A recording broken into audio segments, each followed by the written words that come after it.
Bonjour à tous. Nous allons aujourd'hui aborder un thème particulièrement important dans la vie d'une équipe dentaire. Il s'agit de la réunion d'équipe, celle qui rassemble les gérants et l'intégralité des employés. La réunion d'équipe est le principal levier de développement organisationnel d'un cabinet dentaire.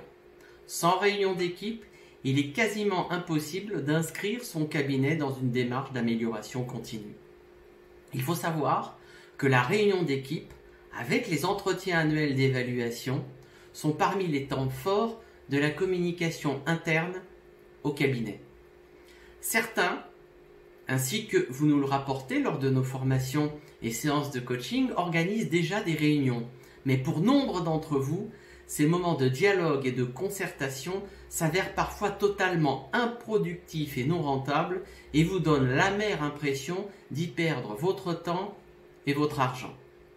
Voyons ensemble quelles sont les conditions et les critères de réussite d'une réunion d'équipe. Tout d'abord, une réunion d'équipe s'anticipe et se prépare.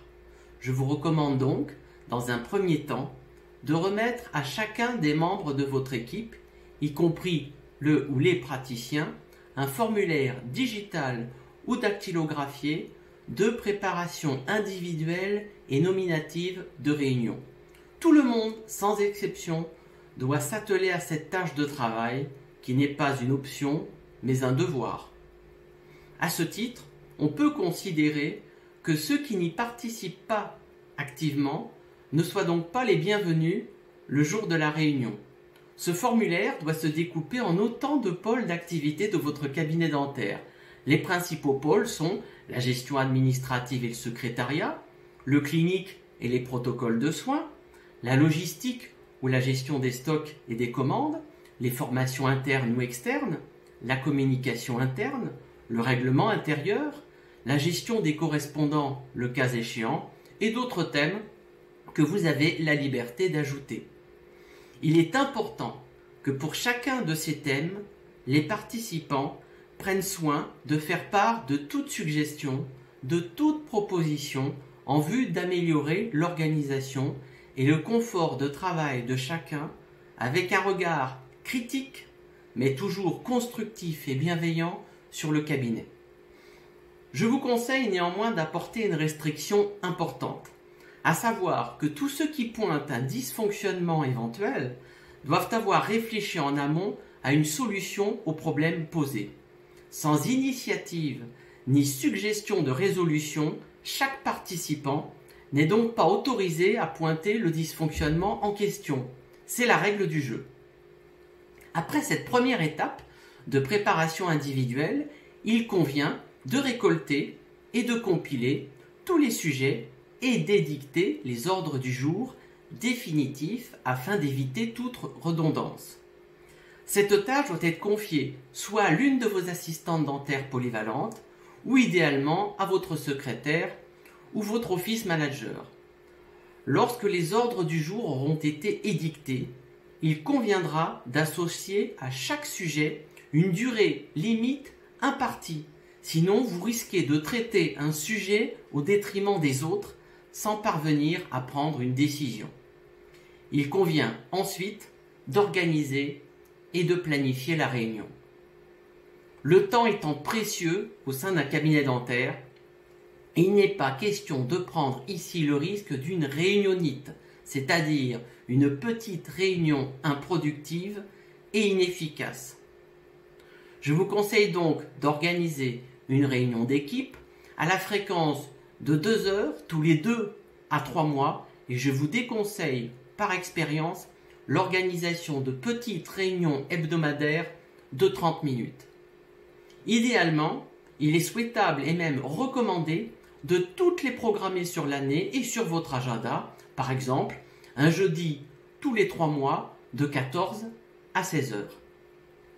Aussi, cette réunion doit impérativement être planifiée durant les horaires effectifs de travail de l'équipe et certainement pas pendant la pause déjeuner comme le font certains d'entre vous. C'est l'une des conditions nécessaires de la réussite d'une réunion d'équipe. En effet, une réunion d'équipe n'est pas un moment de détente ni de relaxation mais tout au contraire un temps fort de réflexion, de concentration, de partage d'idées et de ce que l'on appelle dans le jargon des ressources humaines de brainstorming ou si vous préférez, un remue-ménage. Aussi, une réunion doit bénéficier du support d'un arbitre. Cet arbitre est celui ou celle qui aura pour mission de contrôler le temps et de faire respecter la durée impartie à chaque thème. Il appartient donc à cet arbitre de prendre la décision de différer le traitement du sujet à la prochaine réunion et de passer au sujet suivant. Mais ce n'est pas tout. Il y a d'autres règles à respecter pour que cette réunion soit une réussite totale. Chacun doit avoir la parole, c'est-à-dire que pour chaque thème ou sujet soulevé, il est important que tous aient droit à cette parole et aient par conséquent leur mot à dire. Il faut ici soulever, a fortiori, que dans le cadre d'une réunion d'équipe, on doit faire table rase de la hiérarchie, sauf décisionnelle, puisqu'il appartient au gérant du cabinet de trancher ou de prendre une décision unilatérale si la situation l'impose. Et je termine avec la condition ultime de réussite d'une réunion d'équipe ou de développement. Il est impératif de transformer et de décliner toutes les décisions en objectifs et en tâches de travail individuelles, collectives ou partagées. Si les décisions ne sont pas transformées en tâches de travail, cette réunion est quasiment nulle et non avenue. Non seulement chaque décision doit faire l'objet d'une assignation de tâches à un ou plusieurs membres de l'équipe, mais plus encore, chacune d'entre elles doit bénéficier d'une échéance précise, à savoir d'une date effective et officielle de réalisation, à planifier sur votre agenda en vue d'un contrôle par la hiérarchie ou d'un autocontrôle.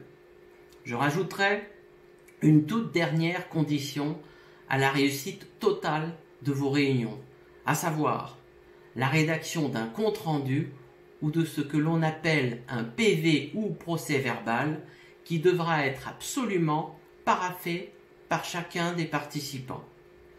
J'espère que ces conseils précis et pratiques vous permettront d'organiser à l'avenir de vraies réunions d'équipe profitables à tous. Merci pour votre écoute et à bientôt.